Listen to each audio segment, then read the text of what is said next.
जीवन में बहुत संघर्ष रहता है लोगों की। जब आप इस जीवन को आप काट रहे होते हो, तो आपके डिफ़िकल्ट टाइम चल रहा होता है, तो आप लोग सहारा ढूंढते हो। सहारा जैसे कि आप लोग एस्ट्रोलॉजी का सहारा देखते हो।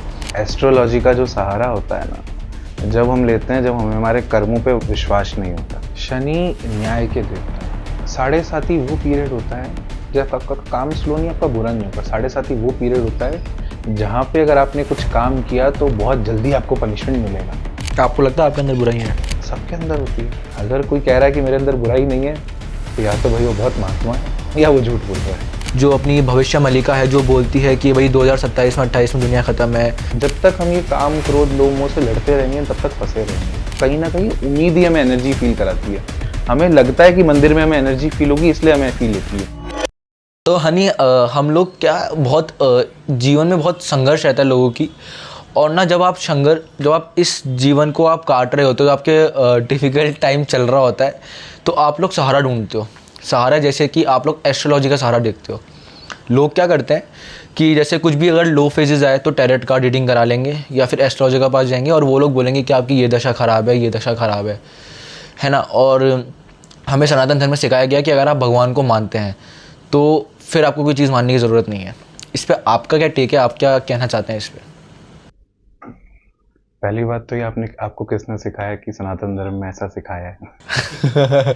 एस्ट्रोलॉजी का जो सहारा होता है ना, जब हम लेते हैं, जब हमें हमारे कर्मों पे विश्वास नहीं होता।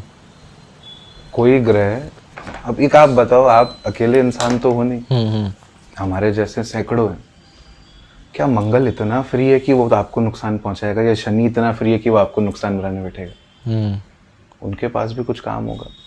दूसरी बात, जब हमारे धर्म की हम बात कर रहे हैं, तो ये भगवत गीता के अंदर भी क्लियर मेंशन है कि असल में जो आखिरी हमारा मोटिव होता है मनुष्य का, वो क्या होता है कि हमें भगवान की शरण में जाना है। क्या, किस में जाना है? शरण में। शरण क्या होती है? भगवान के पास। अरे नहीं शरण का मतलब होता है हमें सब कुछ हमारा भगवान पे छोड़ देना है। कर्म करते हुए, जैसे वो भगवत गीता जो बोलती है कि हमें कर्म करना है, फल की चिंता नहीं करनी। तो ये क्वेश्चन कभी कभी जब मैंने पहली बार पढ़ा, तो मुझे क्या लगा कि यार ऐसे कैसे पॉसिबल है मैं पढ़ाई करूं और फिर सोचूं कि ना मार्क्स के बारे में मैं सोचूं नहीं। तो ऐसा पॉसिबल है क्या? आपने मेहनत करी, अब आप सोचो ही नहीं कि उसका रिजल्ट क्या होगा, तो ऐसे पॉसिबल है? यहाँ तक कि हम तो काम भी इसलिए करते हैं क्योंकि फल मिलेगा। फल की इच्छा से ही काम किया जाता है। तो इसका अगर असल में अर्थ तो ये है कि हमें काम उस निष्ठा से करना है कि हमें फिर फल की चिंता नहीं हो। नॉर्मली अगर आप देखना, पेपर दिए होंगे 10th 11th में, तो जब पढ़ के जाते हैं जिस पेपर में, हमें चिंता नहीं होती उसके मार्क्स की। वहीं हम आधा अधूरा पढ़ के जब जाते हैं तो हमें बहुत चिंता लगी रहती है कि रिजल्ट क्या आएगा। तो वहां पे शरणागति भी वही है कि हमें हमारे कर्म करके भगवान पे आश्रित होना है, सरेंडर करना है। आप शनि पे डिपेंडेंट हो सकते हो, आप मंगल पे डिपेंडेंट हो सकते हो, तो क्या आप उस पे नहीं हो सकते जिसने इन सबको बनाया है? तो फिर एस्ट्रोलॉजी का रोल कहाँ रहा? हाँ, जो उस पे डिपेंडेंट नहीं होता तो फिर उन्हें उन पे डिपेंडेंट रहना पड़ता है। समझ गया। पर जैसे कि आपसे कुछ दिन पहले मैं बात कर रहा था, आपने मुझे कहा था कि जो ये ग्रह हैं कहीं ना कहीं इफेक्ट करते ही हैं। देखिए, अगर आपको किसी ने बोला शनि भारी है, किसी की साढ़े साथी चल रही है, कुछ भी चल रहा है, तो वो इफेक्ट तो करेगा आपको। बट अगर आप भगवान से पूजा पाठ करोगे, थोड़ा कम करेगा। पूजा पाठ क्या होती है? माला जप करना। देखो, हमारे यहाँ पर हमें सिर्फ भगवान से प्यार करना है। केवल प्रेम ऐसा है जिससे हम भगवान को पा सकते हैं, जान सकते हैं। और पूजा भी वही है। पूजा का मतलब ये नहीं होता है कि कोई एक लंबा प्रोसीजर है जिसमें हमें बत्ती जलानी है, अगरबत्ती जलानी है। लेकिन आजकल लोग 2-2 घंटे करते हैं पूजा पाठ, तो वो पूजा नहीं होती। पूजा का मतलब ये होता है कि हमने कितना समय उसके बारे में सोचने में लगाया। हाँ, अब ये तरीका भी सही है कि 2 घंटे में अगर मैं दिया बत्ती कर रहा हूँ और मैं भगवान की तरफ बैठा तो हूँ, पर मेरा दिमाग कहीं और है, तो मैं वो काम कर रहा हूँ, वो नहीं कर रहा। और कोई इंसान ऐसा भी हो सकता है कि वो खाना बना रहा है बट उसके दिमाग में भगवान कंटिन्यूस चल रहे हैं, तो उसने फिर भी पूजा करी है। तो यहाँ पूजा का मतलब ये है कि हमें भगवान के लिए टाइम निकालना है, हमें डिवोट करना है भगवान के लिए टाइम। पूजा का मतलब कोई लंबा प्रोसीजर नहीं है, क्योंकि रामचरितमानस भी क्लियरली तुलसीदास जी कहते हैं, रामू केवल प्रेम प्यारा, जाने लिए जो जान नहीं आ रहा। राम को केवल प्रेम से जाना जा सकता है। इसमें आगे और भी लाइन आएगी जो मैं आगे बताऊंगा। जैसे कि ना महाभारत में कर्ण को उनका जो फिगर है बहुत ग्लोरीफाई करा है कि कर्ण ने काफ़ी दानवीर कर्ण जिसको हम बोलते हैं, उनको बहुत ग्लोरीफाई किया गया है। बट आपसे कुछ दिन पहले जब मैं बात कर रहा था तो आपने कहा था कि अर्जुन ज़्यादा शक्तिशाली थे एज कंपैरेटिवली कर्ण। तो हाँ, वो क्या था, उसको पूरा बताएंगे एक बार आप? अगर महाभारत के अकॉर्डिंग अगर आप देखो, सीरियल वाली नहीं, असली वाली, तो कृष्ण और अर्जुन नर नारायण के अवतार है। कृष्ण साक्षात नारायण है, अर्जुन साक्षात नर स्वरूप। नर मतलब जो हम वाला नर, मादा वाला नर नहीं, नर मतलब भगवान का अवतार। बद्रीनाथ में जिनका मंदिर है, नर नारायण। तो अर्जुन कौन है? अर्जुन और कृष्ण नर नारायण के अवतार है, तो वो तो साक्षात भगवत लोक से आए हैं, तो उनकी शक्ति के तो आसपास हम अंदाजा लगा नहीं सकते। दूसरी बात, कर्ण की दानवीरता महान है, एक बार को हम इस बात को एक्सेप्ट करेंगे, पर जब आप अधर्म पे चल रहे हो तो आपके पुण्य भी खत्म हो जाते हैं। जैसे मैंने आपको बताया था कि जैसे माला करना बहुत अच्छा काम है, बहुत अच्छा पुण्य वाला काम है, माला करना बहुत अच्छा होता है, मैं माला कर रहा हूँ, जप कर रहा हूँ।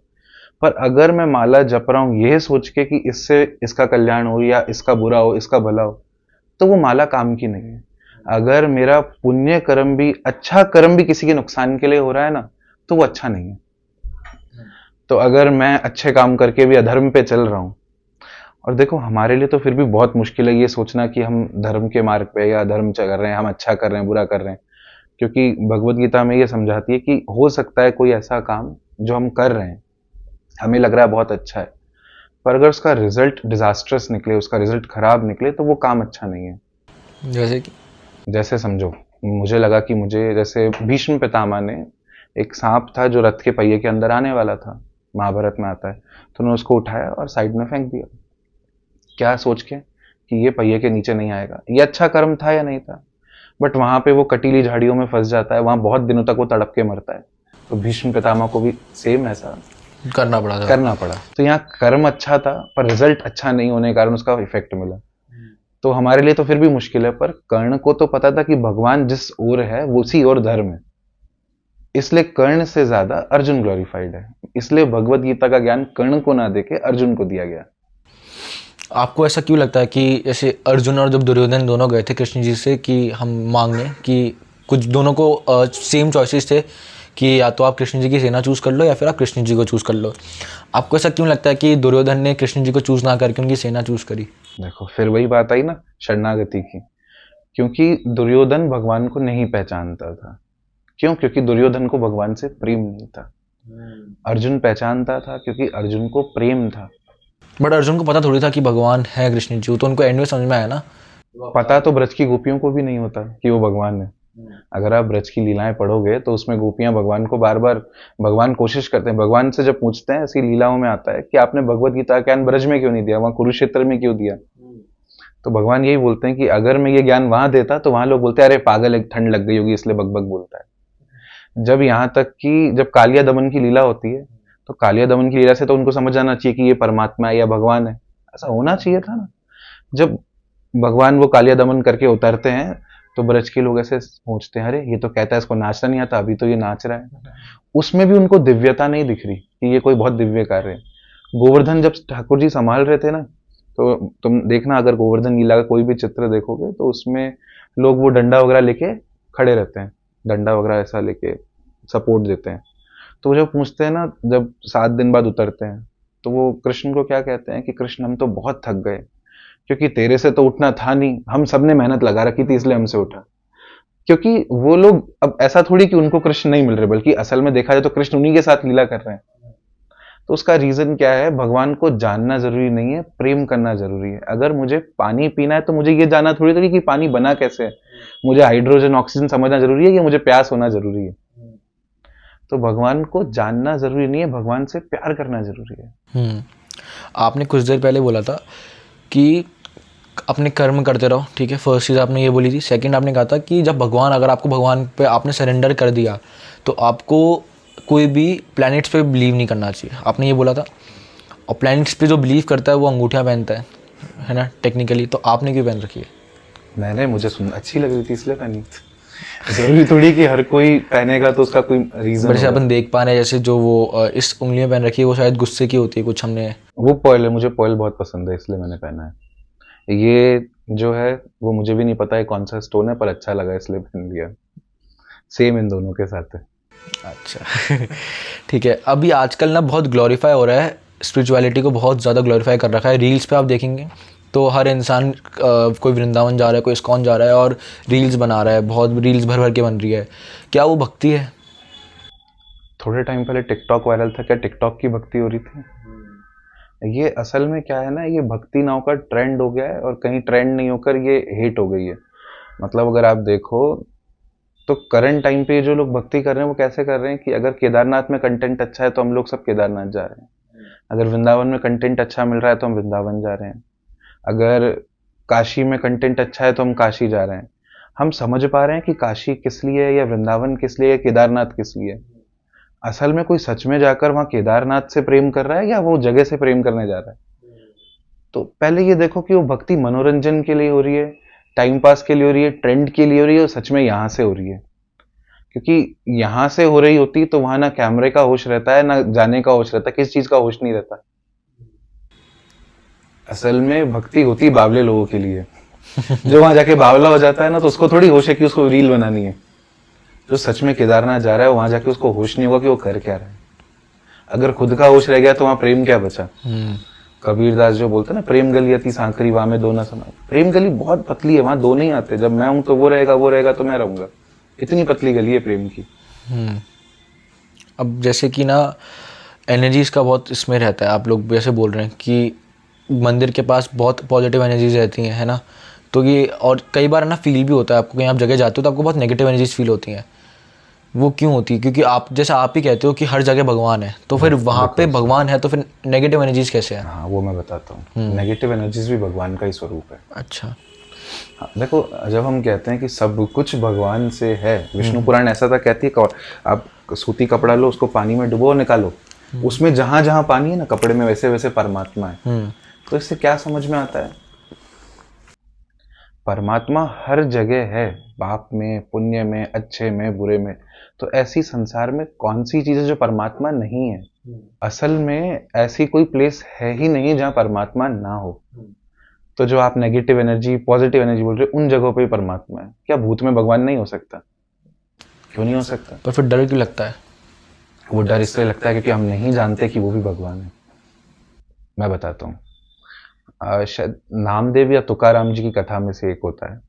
तो जब वो यात्रा पे जा रहे थे तो उनको किसी ने प्यास लगी, किसी ने बोला कि नहीं, वो जो वहां पे प्लेस है, तालाब है, वहां पे बहुत बड़ा पिशाच रहता है, ब्रह्म राक्षस रहता है जो लोगों को खा जाता है, तो आप वहां मत जाओ। उन्होंने कहा कि भाई मेरे विट्ठल के अलावा है कहाँ धरती पे कोई, मैं जाऊंगा।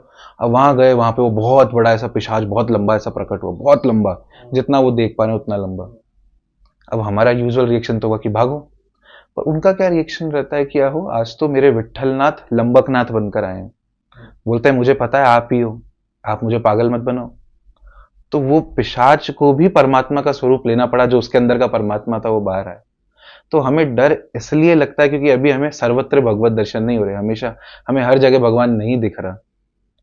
असल में अगर हर जगह भगवान दिखने लग जाएगा तो ना कोई नफरत होगी, ना कोई लड़ाई होगी, ना कोई झगड़ा होगा। प्रॉब्लम क्या है कि नेगेटिव पॉजिटिव का लफड़ा तब तक है जब तक हमें वो जगह जगह दिखने नहीं लगे। तो पॉजिटिव नेगेटिव होती है पॉजिटिव एनर्जी। अब ये तो आपने बहुत ऊंची बात कर दी। अगर मैं नॉर्मल बात करूं, कहीं हवा चल रही है आपको फील होगी, पर बहुत तेज धूप है पर ठंडी हवा चल रही है वो अच्छी नहीं लगेगी। वहीं पेड़ के नीचे वो सेम हवा अच्छी लगेगी। तो वो पेड़ मंदिर के जैसा मान लो, एनर्जी हर जगह पर वो मंदिर में ज्यादा अच्छी फील हो रही है बस। थोड़ा इसको एलैबोरेट करेंगे आप इसी चीज़ को, एनर्जीज को थोड़ा कोई कहानी के स्वरूप में समझाएं आप। देखो एनर्जीज जो होती है वो ऐसा समझ लो, अपन जैसे हमें कोई पसंद होता है, बहुत ऐसा कॉमन सी चीज है, हमें कोई अगर पसंद होता है तो हमें उससे बात करना बहुत अच्छा लगता है ना। हो सकता है कि कभी नोटिस करना, कोई इंसान अगर हमें पसंद होता है ना तो हम उसकी एक दो कमियां भी हमें दिखती नहीं है, हमें वो बहुत सुंदर लगेगा, हमें लगेगा इससे सुंदर तो कोई हो नहीं सकता। और अगर हम किसी तीसरे पर्सन की राय लेंगे तो उसको उससे सुंदर वो आपको हजार बता देगा रोड पे घूमते हुए, पर आपको उससे सुंदर कोई नहीं लगेगा। तो एनर्जीज का भी खेल ऐसा है, जिस स्थान से हमें प्यार होता है ना, जिस देखो कहीं ना कहीं उम्मीद ही हमें एनर्जी फील कराती है। हमें लगता है कि मंदिर में हमें एनर्जी फील होगी इसलिए हमें फील होती है। अगर आप किसी नास्तिक को ले जाओ मंदिर में, उसको फील होगी? उसको नहीं फील होने का कारण क्यों? क्योंकि उस पर उसको भरोसा है ही नहीं। हो सकता है किसी को मस्जिद से बहुत पॉजिटिव एनर्जी फील होती हो, बट किसी को हो सकता है वहीं से बहुत घिनौनी फील आती हो। उसका रीजन क्या है? हमारे विश्वास का होना। ये मन ही आपको पागल बनाता है, यही आपको फील कराता है एनर्जी अच्छी है, यही आपको फील कराता है एनर्जी खराब है। पर असल में बात यह है कि जहां हमें ये दिखने लग गया कि हर जगह मेरा भगवान है, आपके लिए हर जगह बराबर हो जाएगी। क्योंकि ये समान दृष्टि होना, सम्यक दृष्टि जिसको बोलते हैं, ये बहुत जरूरी होता है अगर आपको आगे बढ़ना है तो। समझ गया।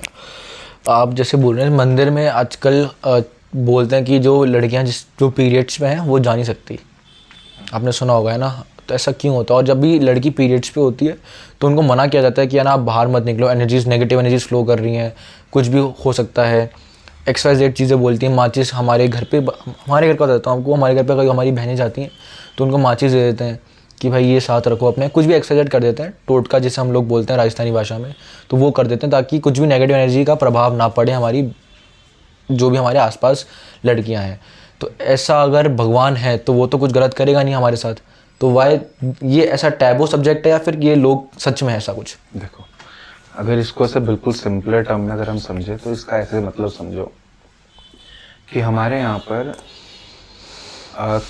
जो हम कहते हैं कि संतान उत्पत्ति करना, अगर बेसिक सिंपल टर्म में बोलें कि हमें हमारी जनरेशन को आगे बढ़ाना भी पूजा के समान होता है, ऐसा शास्त्र समझाते हैं कि जो भगवान ने ये सिस्टम बनाया है कि स्त्री पुरुष हो और फिर उनके आगे संतान हो, तो इस तरीके से हम भगवान की सहायता कर रहे हैं संसार को आगे चलाने में। ठीक है, तो ये बहुत अच्छी चीज है, इसको पूजा माना गया है एक तरह से, ये भी एक तरह का धर्म माना गया है कि आप ये काम करो, काम भी धर्म का ही टाइप है ना?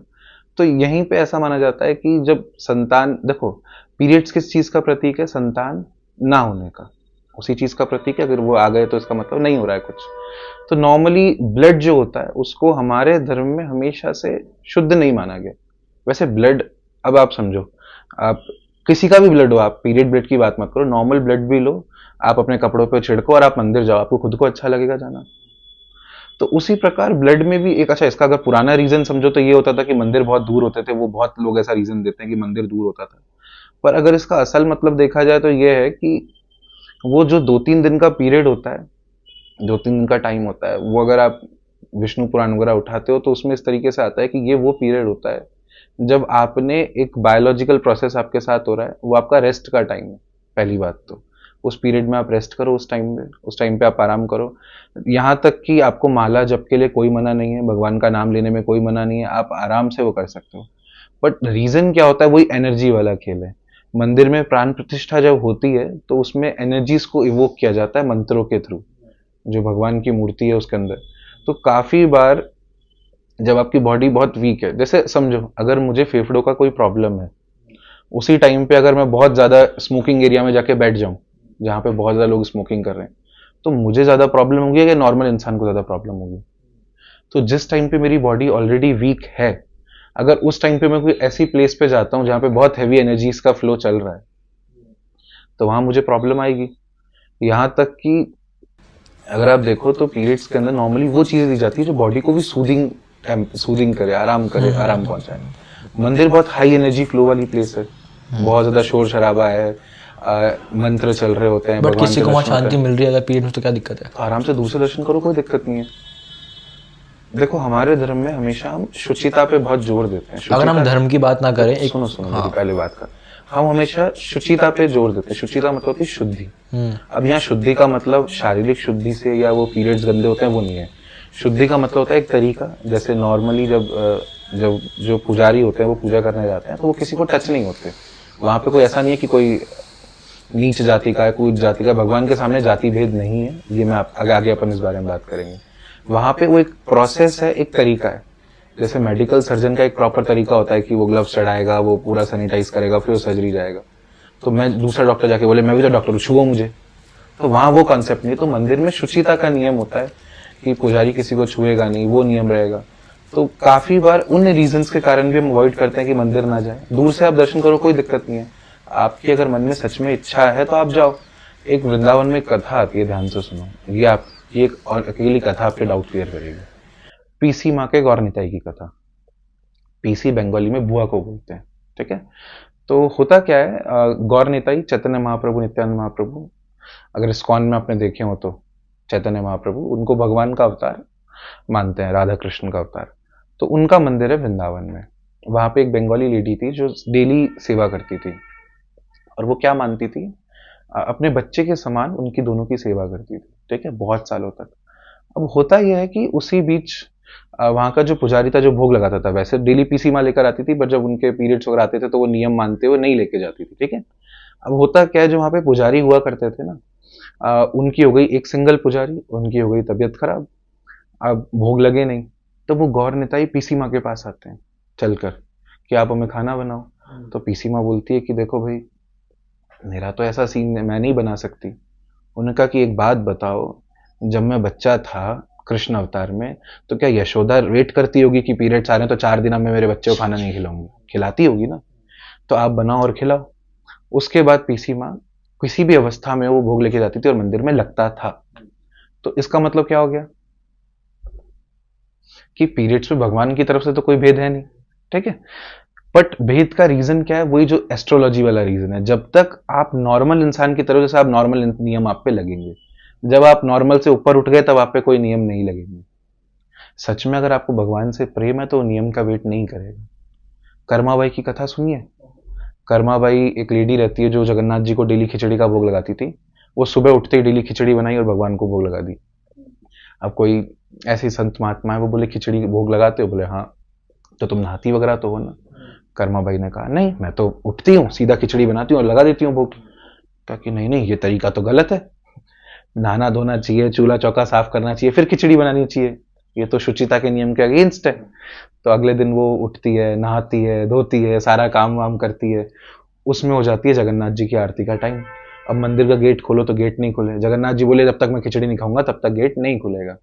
तो फिर पंडे लोग आते हैं जगन्नाथ जी के और बोलते हैं कर्माबाई को कि कर्माबाई आप उठो और खिचड़ी बनाओ और भोग लगा दिया करो।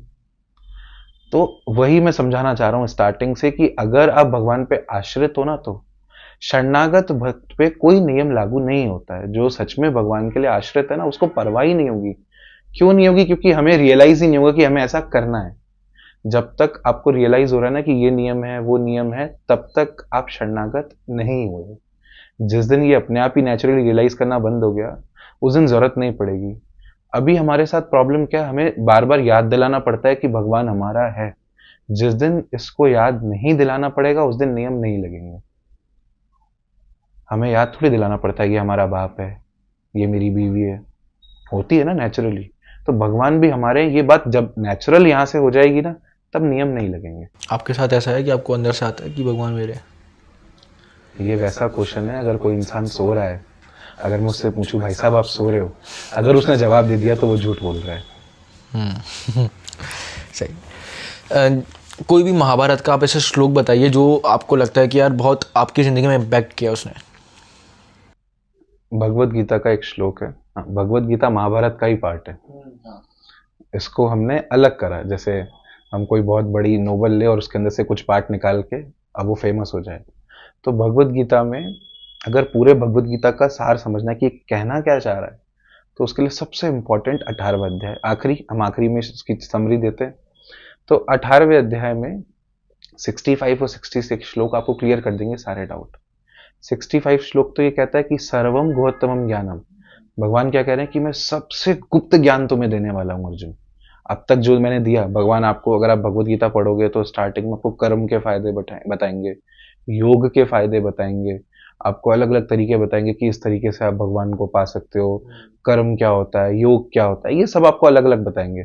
अंत में भगवान आपको सबसे टॉप मोस्ट ज्ञान दे रहे हैं, सर्वम गुह्यतमम ज्ञानम, सबसे गुड़। और फिर 66वें श्लोक में भगवान क्या कहते हैं, सर्वधर्मांत परित्यज्य मामेकम शरणं व्रज अहम त्वाम सर्व पापेभ्यो मोक्षयिष्यामि मा शुचे। भगवान क्या कह रहे हैं कि सब कुछ त्याग के मेरी एक की शरण में आ जाओ, मैं तुम्हें तुम्हारे सारे पापों पुण्यों से मुक्त कर दूंगा। असल में न्यूट्रल होना ही भगवान को पाना है। जो पाप पुण्य से ऊपर उठ गया वही भगवान को पा गया। ऐसा नहीं कि अच्छे काम करने वाला भगवान को है बुरा, वो जो ऊपर उठ गया, जो नेचुरली उससे कुछ काम अच्छा बुरा हो नहीं। अब ये मत समझना कि अच्छा काम नहीं करना, वो अलग चीज है। तो भगवत गीता का अगर सार यही है कि हमें भगवान की शरण में जाना है। अब शरण में कैसे जाएंगे? शरण का मतलब यह है कि डिसाइड कर लेना कि हे भगवान, मैं आपके सिवा किसी को नहीं जानता, मैं केवल आपको जानता हूँ और आपके अलावा मेरा कोई सपोर्ट नहीं है। तो मैं भला हूं तो भी आपका हूं, मैं बुरा हूं तो भी आपका हूं, आपको मेरी लाइफ देखनी है। जब यहां तुमने छोड़ दी ना, तो कोई ग्रह, कोई एनर्जी, कोई नियम कुछ तुम पे लागू नहीं होता है। तो आपने जो आपने बोला कि कर्म के फायदे जो बताए हैं श्री कृष्ण जी ने स्टार्टिंग में, तो वो बताइए ना, आप कर्म के फायदे क्या बताएं? क्योंकि आजकल कर्म को बहुत अलग तरह से जाना जा रहा है। कर्म को आजकल बोला जाता है कि आप कोई अच्छे कर्म करता है, रील पे डालता है, तो वो अच्छे कर्म है, ठीक है। देखो, रील पे डालना कोई बुरी बात नहीं है। अगर मैं कोई अच्छा काम कर रहा हूँ, मैंने गलती से अगर उसकी रील भी बना दी तो कोई बुरी बात नहीं है। और देख रहे हैं लोग। देख के लोग सीख सकते हैं ना कि हमें भी ऐसा काम करना चाहिए। चाहे रील के लिए भी अच्छा काम हो तो कोई बुराई नहीं है। हाँ, अगर आपका अच्छे काम करने का रीजन ही रील है ना, तो वो बुरा है। सेकंड चीज, कर्म का मतलब क्या होता है ये समझो। कर्म का एक सिंपल, इसका कोई इंग्लिश ट्रांसलेशन नहीं है। कर्म का मतलब है कि हमारा कर्तव्य, हमारा जो, जैसे आपके अलग अलग कर्म होते हैं। जैसे आपके पिता के लिए आपका क्या कर्तव्य है, माता के लिए आपका क्या कर्तव्य है, आपका कोई पुत्र है तो उसके लिए आपका क्या कर्तव्य है, वो आपका कर्म है।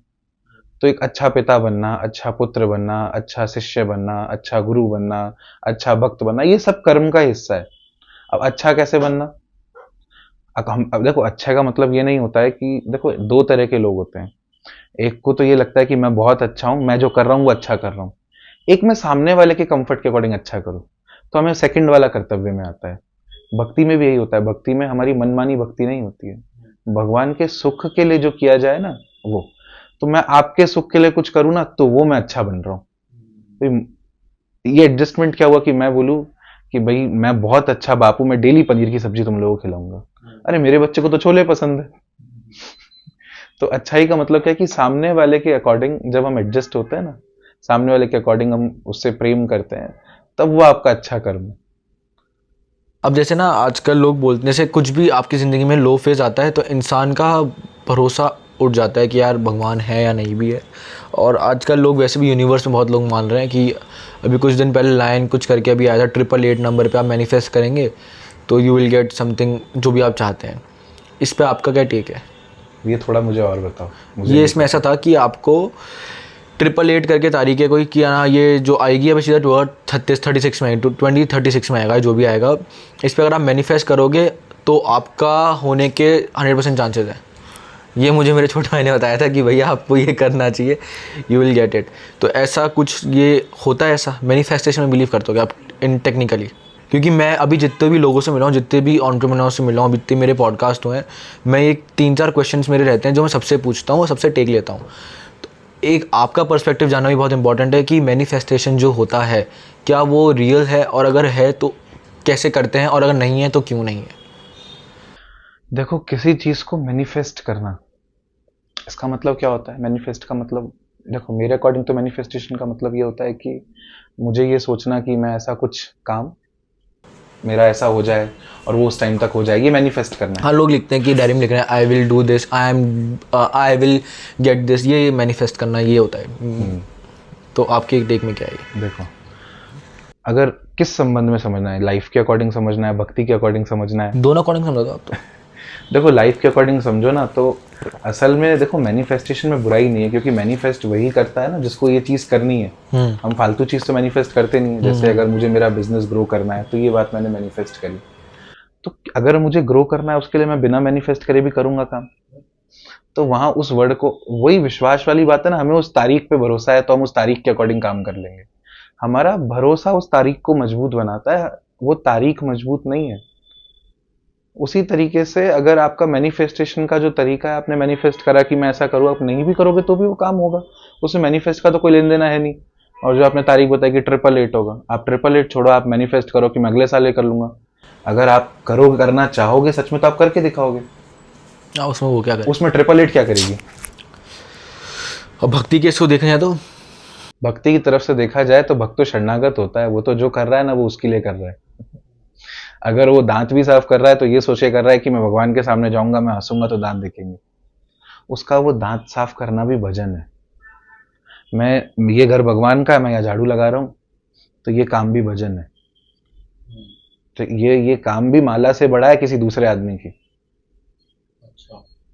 और जो मैं स्टार्टिंग में आपको बता रहा था कि हर जगह भगवान को देखना, जब मैंने सब में भगवान देखे, तो मैं अगर सबकी हेल्प कर रहा हूं तो मैं किसकी हेल्प कर रहा हूं?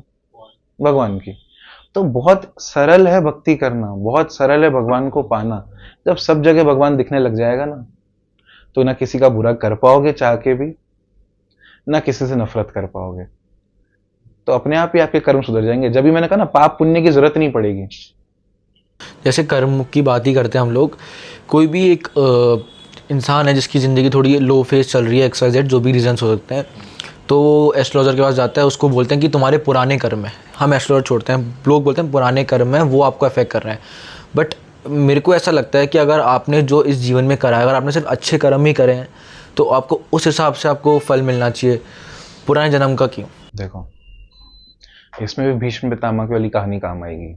असल में ये जो कर्म जो भीष्म पितामह ने किया था, कौन सा वाला? ये सांप को फेंकने वाला। ये कर्म उनका जस्ट लास्ट जन्म का नहीं था। ये कर्म उनका बहुत पहले के जन्म का था, काफी जन्मों पहले। अब एग्जैक्ट मुझे नंबर याद नहीं, पर 4 5 6 जन्म पहले का काम था। तो जब वो कृष्ण से पूछते ना कि भगवान, जब ये काम तो मैंने बहुत जन्मों पहले किया, तो अभी क्यों फल दे रहे हो? देना होता तो पहले दे देते, जब मेरा पुराना कर्म बचा था। तो भगवान क्या कहते हैं कि देखो, अब तक तुम धर्म की तरफ थे, अब तक तुम सब जानते थे, पर अनजान रहते हो करो तो दिक्कत नहीं है। अब तुम जानबूझकर जब अधर्म कर रहे हो, तो तुम्हें सब भुगतना पड़ेगा। बट हमें पता नहीं ना कि हमने पिछले जन्म में करा क्या है।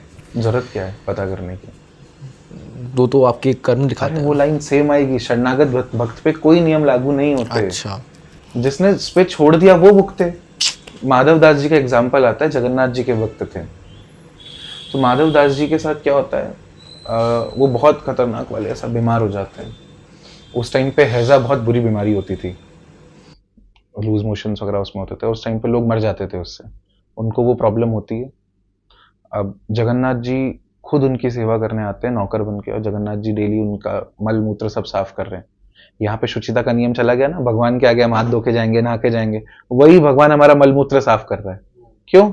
वही सेम चीज शरणागत भक्त के लिए नियम नहीं है। तो भगवान उसकी सारी सेवा करते हैं, उसकी गंदगी साफ करते हैं। भगवान उसकी काफी 1 महीने तक 1.5 महीने तक काफी अच्छे सेवा करते हैं। जब उसकी थोड़ी तबीयत ठीक होती है, तो माधवदास जी को लग रहा था कि उनका शिष्य है, वो शिष्य जब लौट के आता है और वो जगन्नाथ जी अब तक गायब हो जाते हैं, तो वो शिष्य से बोलते हैं कि भाई तूने मेरी बहुत अच्छी सेवा की थी। बोले भाई मैं तो, आपने भेजा था घर चले जा, मैं तो आज ही आया हूँ। तो बहुत दुखी होते हैं कि भाई भगवान ने मेरी सेवा करी। जगन्नाथ जी ने कृष्ण जी की सेवा करी? माधवदास जी की, एक भक्त थे भगवान के। अच्छा। तो माधवदास जी बहुत दुखी होते हैं कि भगवान ने मेरी सेवा करी, मैं भक्त किस काम का जब भगवान से काम कराना पड़े। भक्ति है क्या? भगवान को सुख देना ही भक्ति है। तो उनको दुख हुआ, जगन्नाथ जी वापस लौट के आते हैं। तो जगन्नाथ जी का वो हाथ पकड़ के बोलते हैं, प्रभु आप तो भगवान थे ना, आपको ठीक करना होता आप सोचते मैं ठीक हो जाता, आपको मेरी 15 20 दिन इतनी गंदगी सेवा क्यों करनी थी? कृष्ण क्या बोलते हैं कि देखो माधव, तुम्हारे कर्म में ऐसा था, अगर तुम्हारे कर्म कंप्लीट नहीं होते तुम्हें वापस जन्म लेना पड़ता है इसको भुगतने के लिए। अच्छा। और मैं क्या करता हूँ, मेरे भक्तों के सारे कर्म फ्री कर देता हूँ। क्या करता हूँ? समझ गया। फ्री कर देता हूँ। तो माधवदास जी को फिर वो आगे क्या बोलते हैं कि चलो अभी भी तुम्हारे बच रहे हैं, वो सारी बीमारी मैं अपने ऊपर लेता हूँ। जगन्नाथ जी जो बीमार पड़ते हैं, उसके पीछे एक स्टोरी ये भी ऐड होती है। जगन्नाथ जी किस चीज का रूप है? कृष्ण जी का ही रूप है? भगवान कृष्ण का ही रूप है। तो ध्यान से सुनना, आप हमेशा देखना कि जो भगवान के भक्त होंगे ना, वो ज्यादा दुखी होंगे लाइफ में, संसारिक दृष्टि से। अंदर से तो यहाँ बहुत खुश होंगे, पर अगर देखोगे तो बहुत दुख होंगे, सब छिन रहा है, रिश्तेदार जा रहे हैं। रीजन क्या होता है कि भगवान खाता खाली करते हैं भक्तों का। जैसे मेरे गुरु महाराज के जो गुरु महाराज थे कीर्तनानंद स्वामी, तो उनको क्या प्रॉब्लम थी, वो बहुत कम एज के जब थे, 14 15 साल से, मतलब समथिंग कुछ, तो उनको उसी टाइम से धीरे धीरे उनके पैर में प्रॉब्लम होने लगी थी। अडल्ट लाइफ तक आते आते उनके दोनों पाँव काम करना बंद कर चुके थे। बाद में उनको किडनी में भी प्रॉब्लम थी, डायबिटीज भी थी, ब्रेन में भी उनको इशू हो गया था किसी ने चोट वगैरह लगने के कारण। बट वो हमेशा जब उनसे पूछते थे कि आपकी ये सिचुएशन है तो आप क्या कहना चाहोगे, आप तो इतने भक्त हो तो भी आप इतने परेशान हो, तो वो हमेशा एक चीज बोलते थे कि thank you Krishna for as it is now as it is, कि जो है उसके लिए भगवान आपका थैंक यू, मैं जैसा हूं, क्योंकि मैं जैसा भी हूं ना, जितना जो मैं लायक हूं ना, उससे तो बहुत बेटर हूं। परेशानी हर किसी के जीवन में आएगी, चाहे वो भक्त हो चाहे वो अभक्त हो। पर उसको डील करने का तरीका दोनों का अलग होता है। अगर आप ई रिक्शे के अंदर ट्रैवल करो, सेम आप ट्रैवल करना कोई बहुत लग्जरी कार में, रास्ता सेम जाना, गड्ढा दोनों को फील होगा थोड़ा थोड़ा, पर दोनों के फील करने में तरीका होगा। तो भक्त जो है ना, वो भगवान की गोदी में चढ़ा हुआ है। दुख उसके जीवन में भी आएंगे, परेशानी उसके जीवन में भी और वो आएंगी, निकाल लेगा। और वो निकालेगा, क्योंकि उसको पता है वो अकेला नहीं है। हमें हमें अपने आप को अकेला छोड़ना ही क्यों है? जब हम हमारे दोस्त के पे भरोसा कर सकते हैं, हम हमारी माँ पे भरोसा कर सकते हैं, बाप पे भरोसा कर सकते हैं, तो जिससे हमारा रिलेशन हमेशा से था और है और रहेगा, उस पर हम क्यों भरोसा नहीं कर सकते? उस पर हम क्यों आश्रित नहीं हो सकते? उसके भरोसे क्यों नहीं जी सकते? असल में हमारा विश्वास ना होना परमात्मा पे हमें दुखी रखता है। जिस दिन उस पर पूरा विश्वास हो गया ना कि आप ही हो, आपके अलावा कोई नहीं, उस दिन आप कुल मिला के बोल चिंता रहे हो होगी सरेंडर नहीं। कर दो पूरा भगवान पे। तो शरणागति का मतलब सरेंडर ही तो हाँ होता है। सरेंडर, मेरा इंग्लिश वर्ड है।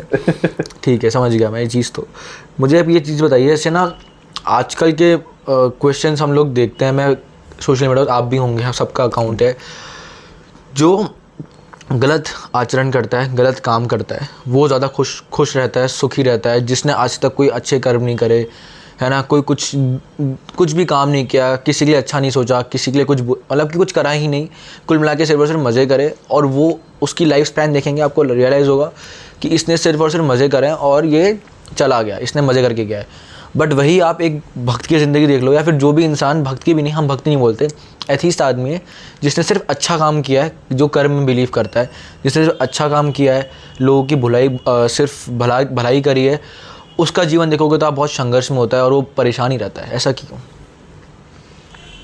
भक्ति में एक चीज हमेशा बोलते हैं कि हम इस लोक की तैयारी नहीं कर रहे हैं, हम अगले लोक की तैयारी कर रहे हैं। किसने देखा अगला लोग? देखो मैं बताता हूँ कैसे। बहुत अच्छी बात है, एक फिलोसफर थे फ्रेंच, वो कहते हैं कि जीवन काल बहुत बड़ा होता नहीं है, बहुत छोटा जीवन काल होता है। जो भक्त होता है उसका जीवन का जो तरीका होता है, अगर वो सब करके भी ऊपर परमात्मा नहीं मिला तो उसका कोई घाटा नहीं है।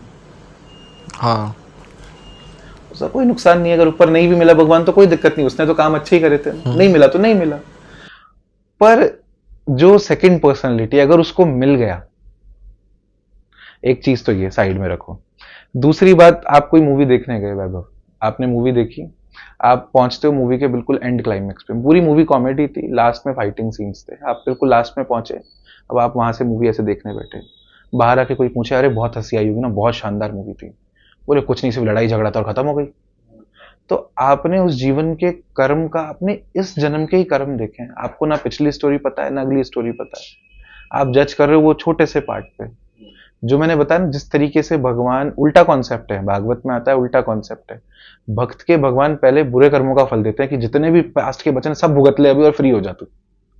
वहीं जो ऐसा पर्सन है जो बुरा कर रहा है सबका, भगवान सबसे पहले उसके जितने भी जन्मों के अच्छे कर्म थे ना, सबका फल देते हैं कि तू खूब खुश रहे, जितने तू एंजॉय कर सकता है उतना एंजॉय कर। एक इसी से क्वेश्चन आ रहा है, जैसे ना आप ये सब समझ में आ रहा है, ठीक है, आप जो भी बोल रहे हैं बात सही है। अगर भगवान है, आई बिलीव इन गॉड, ठीक है, ऐसा कुछ भी नहीं है, अगर भगवान है तो फिर सबको विश्वास क्यों नहीं है उस पर?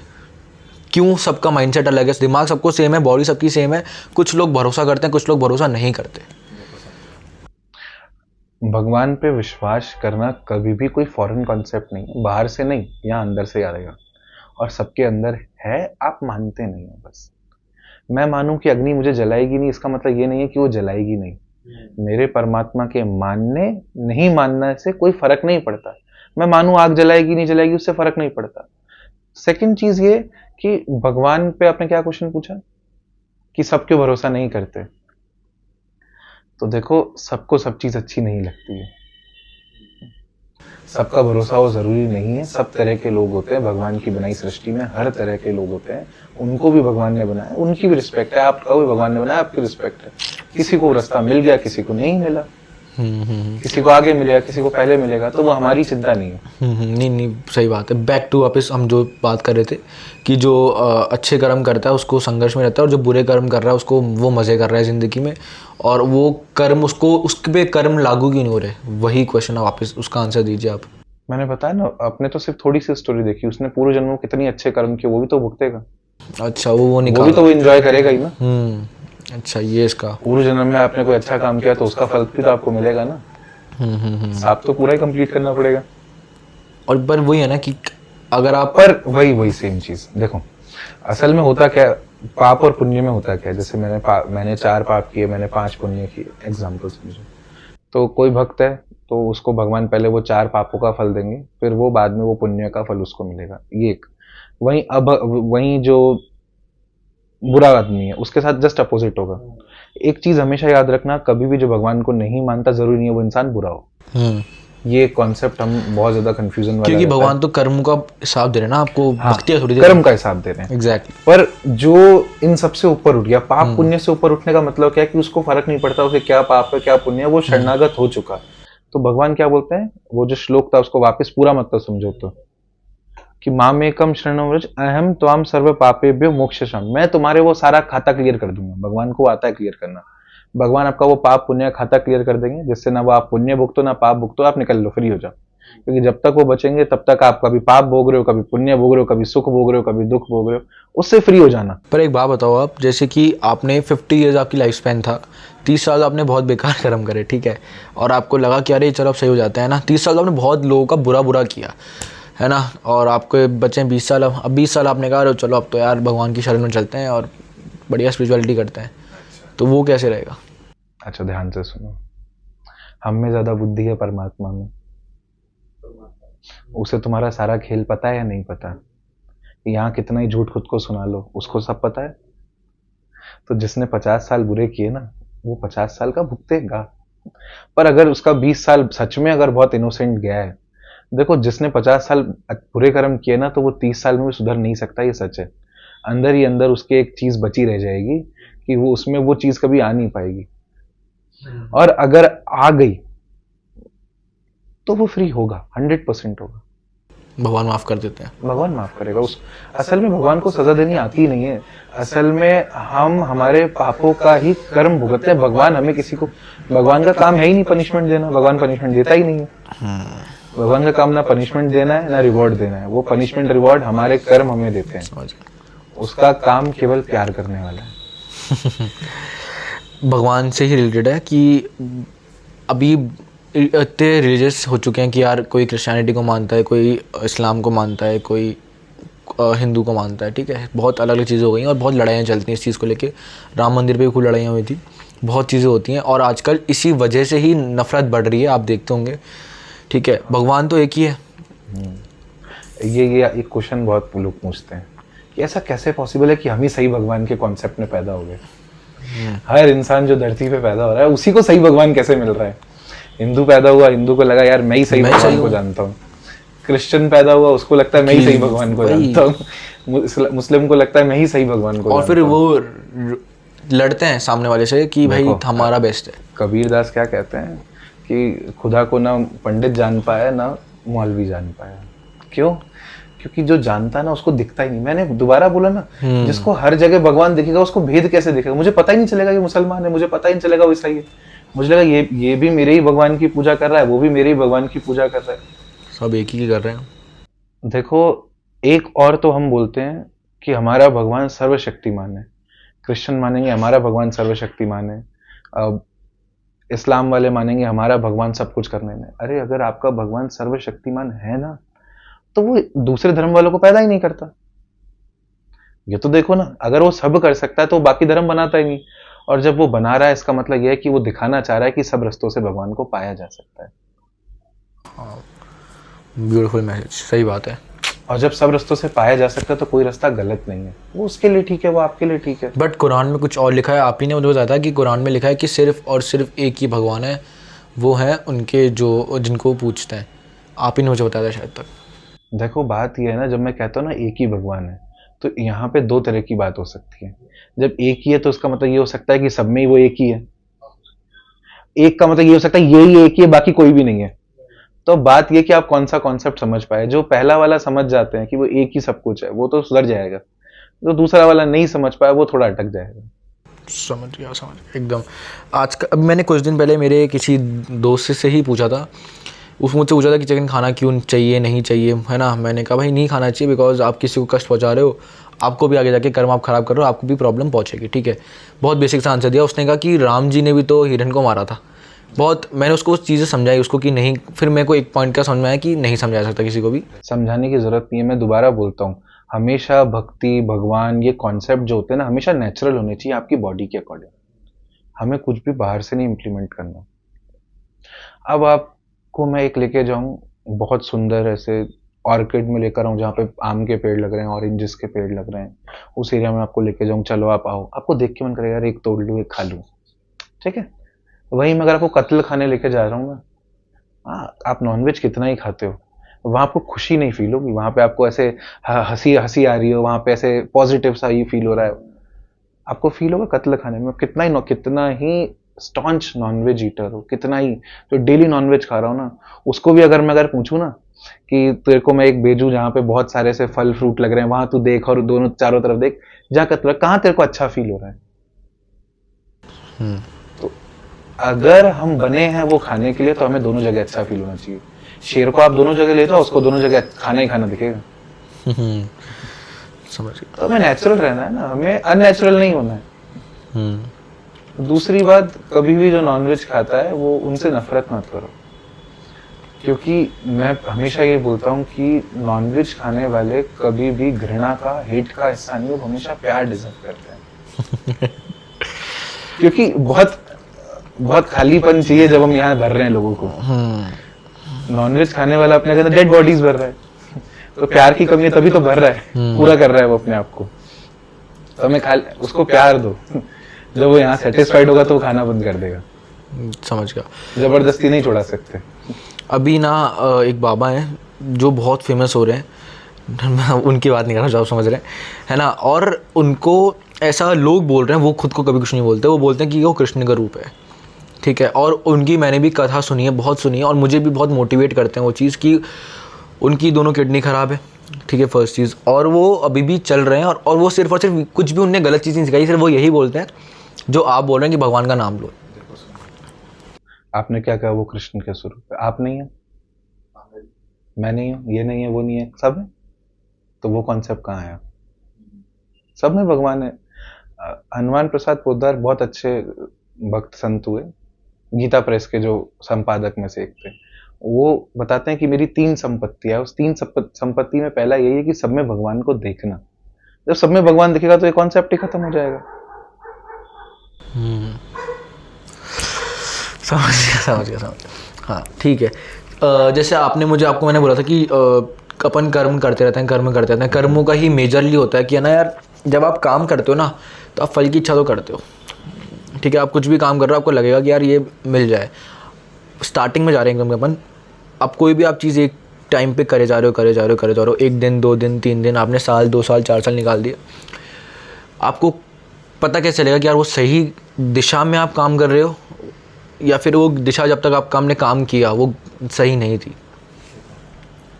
पहली बात, आपको पता है कि अगर आपका ये कर्म अच्छा है, या कर्म नहीं मतलब आप कोई भी चीज़ गोल ओरिएंटेड आप काम कर रहे हो फल की इच्छा से, तो आपको पहली बात तो ये पता होगा कि आप सही कर रहे हो या नहीं कर रहे। अगर आपको पता ही नहीं है तो आप कभी कर ही क्यों रहे हो? भाई मुझे अगर 10th क्लास के लिए पढ़ना है एग्जाम्पल, तो मुझे पता है मेरा ये सिलेबस है, मुझे इस तरीके से करना है, मुझे इस तरीके से पढ़ना है, मुझे ये पढ़ूंगा, ये हाफ ईयरली में आएगा, फाइनल में आएगा।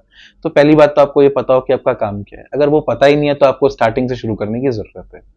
दूसरी बात, आपका एक लंबा प्रोसीजर काम चल रहा है, अब वो सही है गलत है वो टाइम बताएगा। प्रॉब्लम ये है ना कि हम हमेशा रिजल्ट के लिए काम ना करके अपने लिए काम करो ना।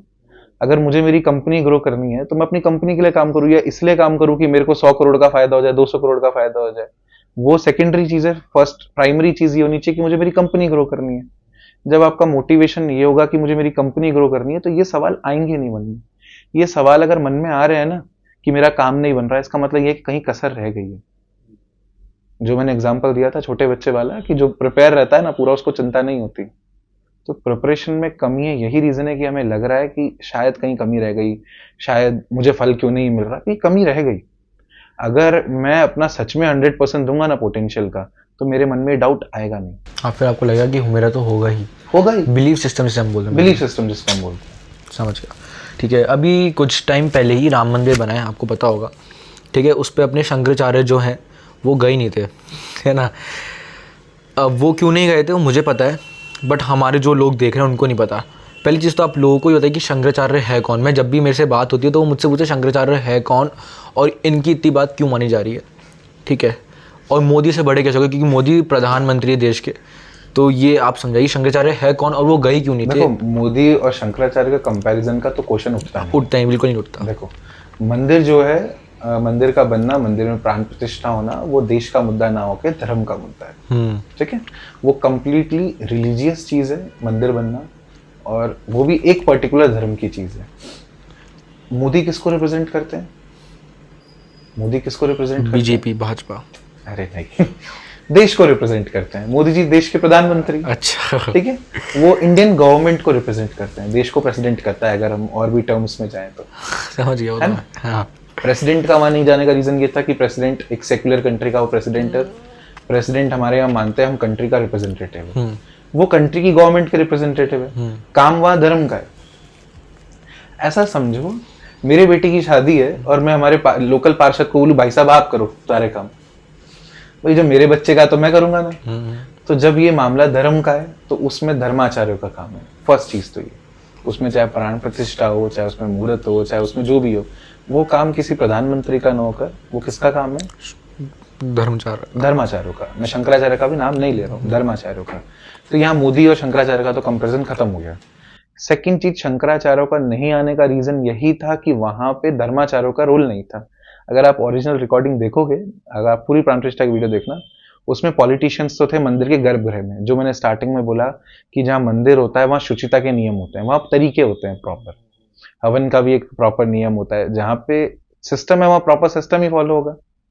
जहाँ पे प्रॉपर तरीका है, आप स्कूल देखो, एक मैं आपको ट्यूशन पे पढ़ा रहा हूँ, एक मैं आपको स्कूल में पढ़ा रहा हूँ। ऑर्गेनाइज और अनऑर्गेनाइज का फर्क है।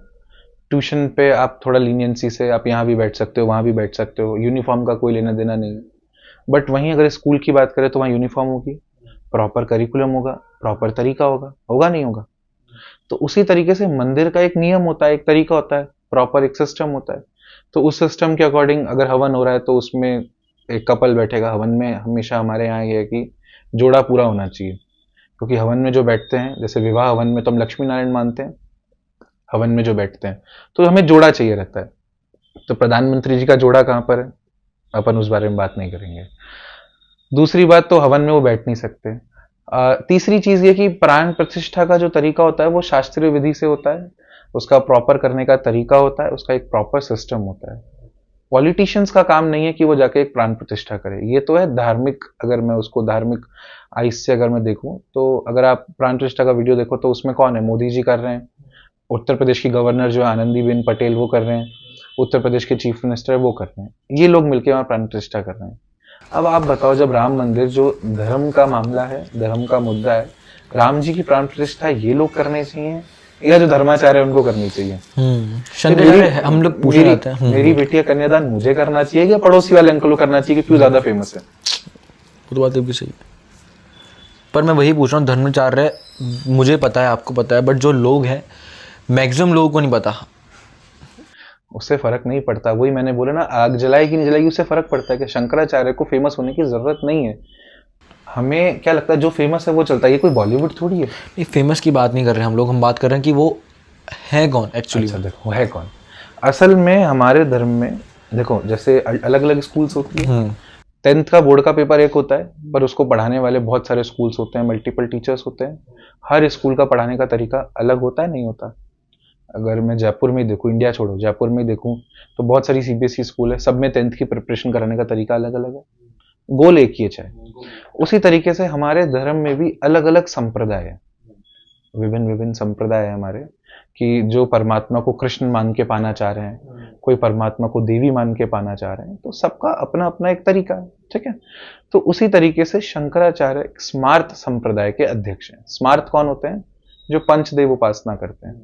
मतलब पंचदेव उपासना क्या होती है? जो विष्णु, शिव, गणेश, सूर्य, ये पंचदेव उपासना में इनको मानते हैं। जो नॉर्मली अगर आप हिंदू देखो तो वो ये पंचदेव उपासना को ही मानते हैं, 5 देव को ही पूजने वाला, सूर्य को, गणेश को, देवी को, इनको।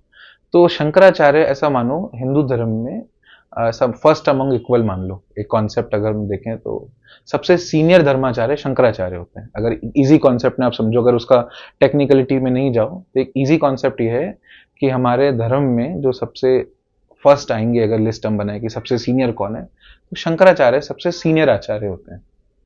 तो अगर हमारा सबसे सीनियर ही मना कर रहा है तो वो वाली बात है। तो शंकराचार्य हमारे सबसे सीनियर आचार्य है, सारे आचार्यों के वो फर्स्ट है। बनते कैसे हैं? उसका एक बहुत लंबा तरीका होता है, पहले संन्यास का तरीका होता है, फिर संन्यास के बाद जो करंट शंकराचार्य है वो आप काबिलियत के अकॉर्डिंग, उसके अकॉर्डिंग चुनते हैं अगला शंकराचार्य, और वो बनते हैं। वो एक तरीका होता है, उसका प्रॉपर नियम कायदे वगैरह होता है, वो डिफरेंट चीज़ है। बट बात ये है कि हमारे धर्म में शंकराचार्य सबसे सीनियर आचार्य है। तो जो हो वो उनसे पूछ करो, वो नहीं हो रहा उनके अकॉर्डिंग, वो नहीं गए, उनकी एक मर्यादा है, उनका एक तरीका है। मैं समझो मैं रिबन कटिंग सेरेमनी कर रहा हूँ, अगर बहुत ईजी समझो, वहाँ रिबन कटिंग सेरेमनी के अंदर मैंने मेयर को बुलाया और मैंने वहाँ पे चीफ मिनिस्टर को बुलाया। अब चीफ मिनिस्टर को मैं साइड में खड़ा करके मेयर से रिबन कटाऊं, ये बात अगर मेयर को पहले से, चीफ मिनिस्टर को पहले से पता होगी तो आएगा भी नहीं, आएगा नहीं आएगा, क्योंकि उसका एक लेवल है, उसका एक तरीका है, उसकी एक कहें तो उसकी पोस्ट की एक मर्यादा है। तो शंकराचार्य जब सीनियर मोस्ट है तो उनका होना चाहिए, वो न्योते पे थोड़ी आएंगे, उनको न्योता देना चाहिए। समझ गया। ठीक है, अब आपको मैं एक चीज़ पूछता हूँ, जैसे भगवत गीता में महाभारत जब हो रही थी तब श्री कृष्ण अर्जुन को समझा रहे हैं कि तुम काम करते रहो और मैं लड़ूंगा नहीं तुम्हारी तरफ से, वो सब चीज़ आपको पता है ना। बट एक किसी ने ऐसे बताया था कि है ना, ये जो भी कृष्ण जी सुना रहे हैं अर्जुन को, पूरी भगवत गीता बता रहे हैं, पूरा सार बता रहे हैं कि दुनिया में क्या है, कैसे है, मोह माया, सब कुछ बता रहे हैं। बट सब बोलते हैं कि जो ध्वज था उस पर हनुमान जी थे। क्या ये सच है? और अगर सच है तो स्टोरी क्या थी पूरी वो? देखो असल में स्टोरी का सिंपल सा ये है कि देखो जहाँ भगवान होते हैं वहाँ उनके भक्त हमेशा होते हैं। तो हनुमान जी भी महाभारत का हिस्सा जब बनना चाह रहे थे तो भगवान ने उनको स्थान दिया ध्वज में, क्योंकि ध्वज पे देखो अलग अलग तरह के अस्त्र हुए, शस्त्र हुए। ध्वज टूटा क्यों नहीं, उसका जो रथ था अर्जुन और भगवान का, वो टूटा क्यों नहीं, उसका रीजन यही था कि उस पर हनुमान जी विराजमान थे, भक्त थे। और दूसरी बात इसलिए भी चाहिए थे कि अलग अलग जो अस्त्र शस्त्र उनसे बचाया जा सके। तो एज अ गार्जियन उस रथ के हनुमान जी उस रथ पे विराजमान थे, उसमें कोई बहुत लंबी कहानी नहीं है। अच्छा, अभी कलयुग जैसे चल रहा है और सब बोलते हैं कि भगवान कल की अवतार लेंगे और उनके साथ अश्वत्थामा, हनुमान जी, ये सब मिलके बैटल करेंगे किसके साथ? जो भी कलयुग के लोग हैं उनके साथ, ठीक है। तो ये कलयुग क्या है, कितना है? और मुझे पर्सनली मेरे को ये लगता है कि ऐसा कुछ भी नहीं है, कलयुग वाली जैसे कोई चीज़ नहीं है कि मतलब ठीक है आप जैसे कर्म कर रहे हो, आप जैसे ओशो बोलते हैं, मैं उनमें ऐसा मानता किसी में भी नहीं हूँ, I only believe in God. But Osho की एक लाइन सुनी थी, उनमें कहा था कि अगर आप सोच लो कि अगर आप अच्छे हो तो आपके लिए वो चीज़ सत्य हो गया है। मतलब अगर आप अच्छे तो सब अच्छे, आप बुरे तो सब बुरे। टेक्निकल बात इसकी ये है। तो अगर मैं आज सोच लूँ तो मेरे लिए सत्य हो गया, और मैं सोच लूँ तो मेरे लिए आज कलयुग है। आपको क्या लगता है कि कलयुग जो भी है, इसके जो स्टोरीज़ हैं, जो अपनी भविष्य मलिका है जो बोलती है कि भाई 2027 में 28 में दुनिया ख़त्म है, लोग बोलते हैं बस इतना बचा है, और जो अभी चीज़ें होती हैं जैसे केदारनाथ में अभी थोड़े टाइम पहले बाढ़ आई तो सब बोलते हैं कलयुग का है कि भैया कलयुग आने वाला है, बहुत नियर है। तो ये सब चीज़ें क्या हैं? कलयुग है इसलिए व्याधि आ रही है वो जरूरी नहीं है, हमेशा प्रॉब्लम्स आती है। रावण कलयुग में था या त्रेता में था, या हिरण्यकश्यप या हिरण्याक्ष सतयुग में थे या कलयुग में थे? तो असुर तो हर युग में रहेंगे। दूसरी बात, अच्छे लोग भी हर युग में रहेंगे। तो कलयुग है या नहीं है वो मत मानो, कोई दिक्कत नहीं है। आपको वो कॉन्सेप्ट नहीं मानना, आप मत मानो। आपको कोई फोर्सफुली तो कहेगा नहीं कि आप मानो कि कलयुग है सतयुग है।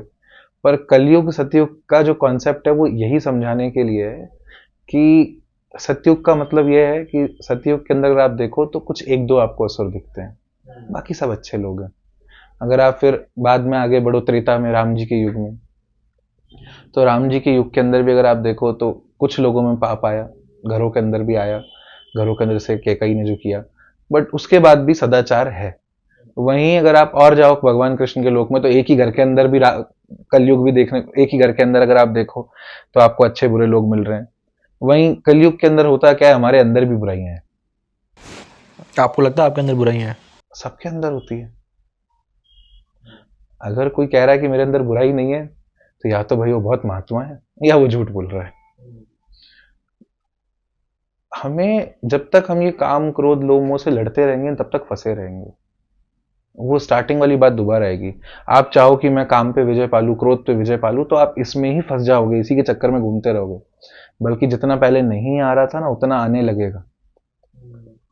हमें इनसे लड़ना ही नहीं है, हमें इनसे आगे बढ़ना, इग्नोर करके आगे बढ़ जाना है। तो विकार तो सब में रहेंगे, सब में सब कौन भला है, कोई किस में बुराई नहीं है, सब में बुराई है। पर उससे आगे बढ़ना है हमें।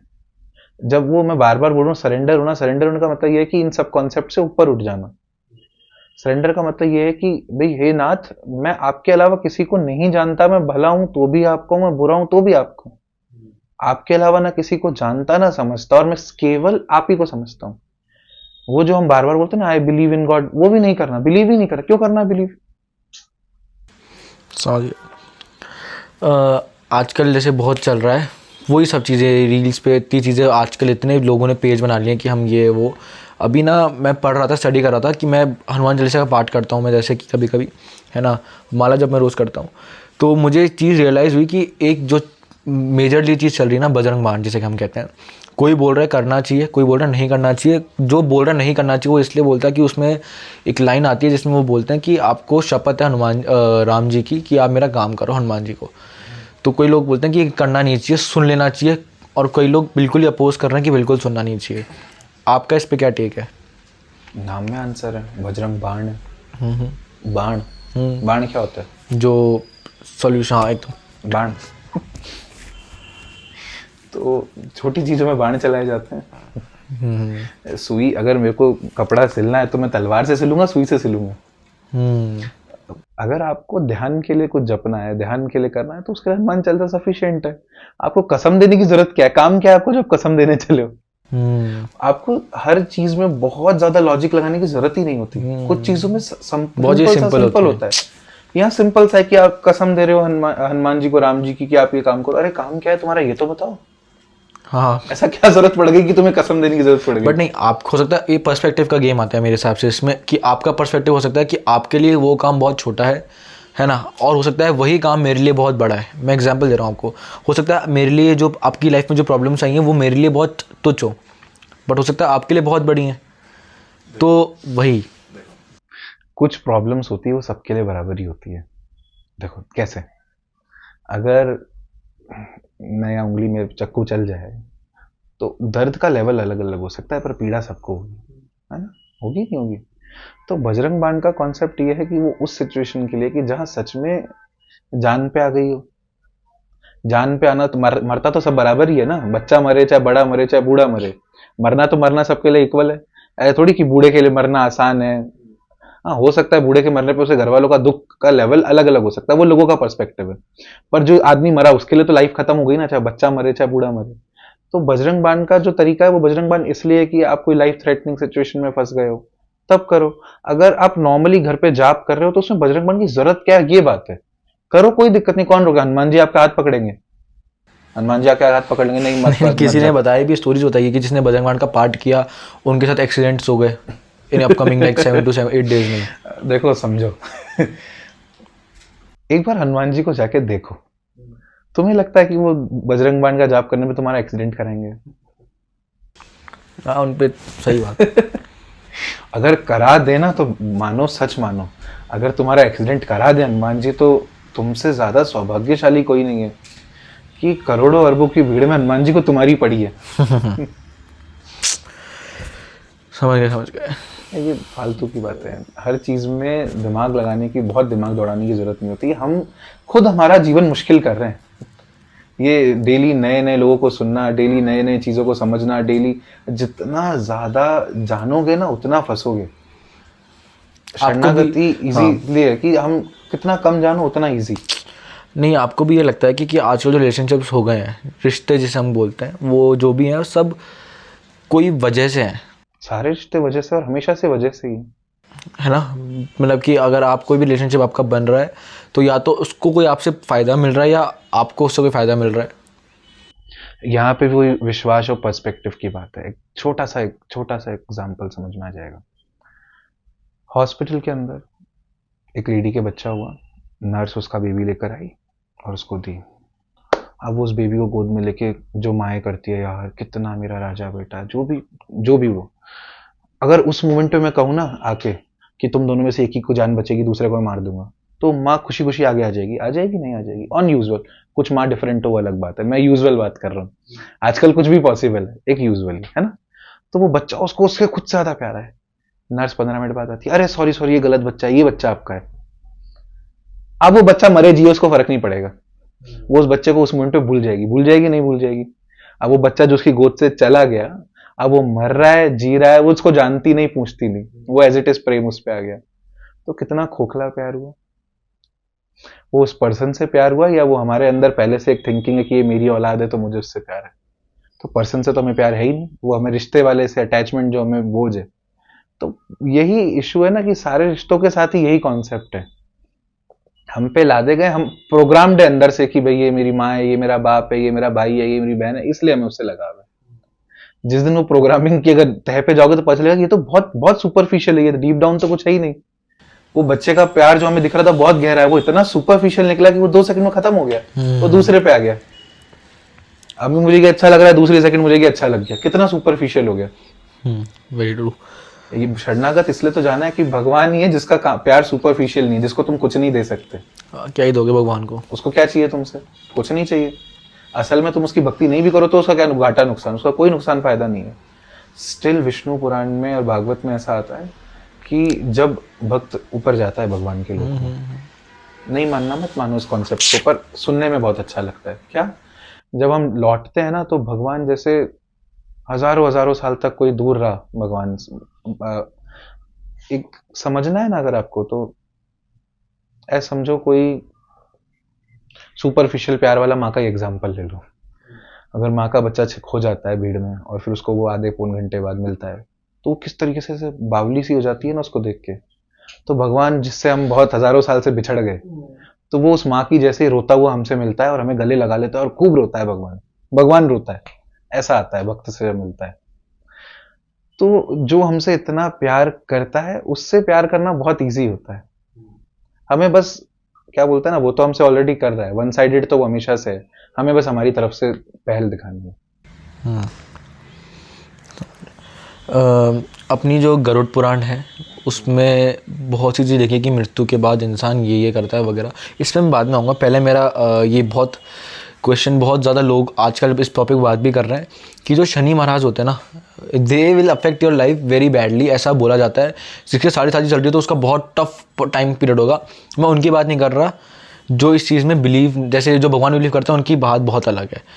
हाँ, तो शनि महाराज टेक्निकली उनका प्लैनेट करता क्या है, वो प्लैनेट करता क्या है? शनि न्याय के देवता है।